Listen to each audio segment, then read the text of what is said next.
Mesdames et messieurs, bonsoir et bienvenue à ce flash. Les acteurs de la santé s'approprient le plan d'action de leur ministère de tutelle. Ce plan d'action 2019-2023 a pour ambition de mettre fin aux maladies tropicales négligées à chimiothérapie préventive telles que la filariose lymphatique, l'onchocercose et les vers intestinaux. Ce matin, ils se sont retrouvés en atelier à Ouagadougou afin de tracer les sillons de sa mise en œuvre.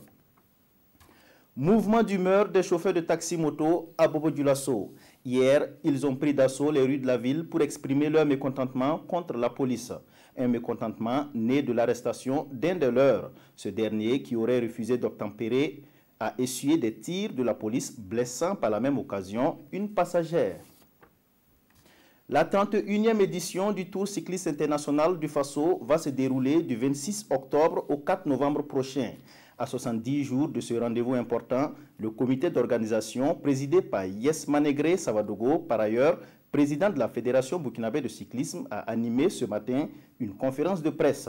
Cette 31e édition connaîtra deux innovations majeures, à savoir une course contre la montre par équipe et une excursion au Ghana. Au Mali, les résultats du deuxième tour du scrutin présidentiel sont désormais connus. Le président sortant Ibrahim Boubacar Keïta rempile pour un deuxième mandat de 5 ans. Il a obtenu 67,17% des suffrages exprimés contre 32,83% pour son principal challenger Soumaïla Cissé. L'investiture du président Ibrahim Boubacar Keïta aura lieu le 4 septembre prochain.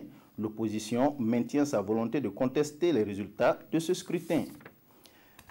L'ancien chef d'État brésilien Luiz Inácio Lula da Silva, emprisonné pour des faits de corruption, est candidat à la course à la présidentielle d'octobre 2018.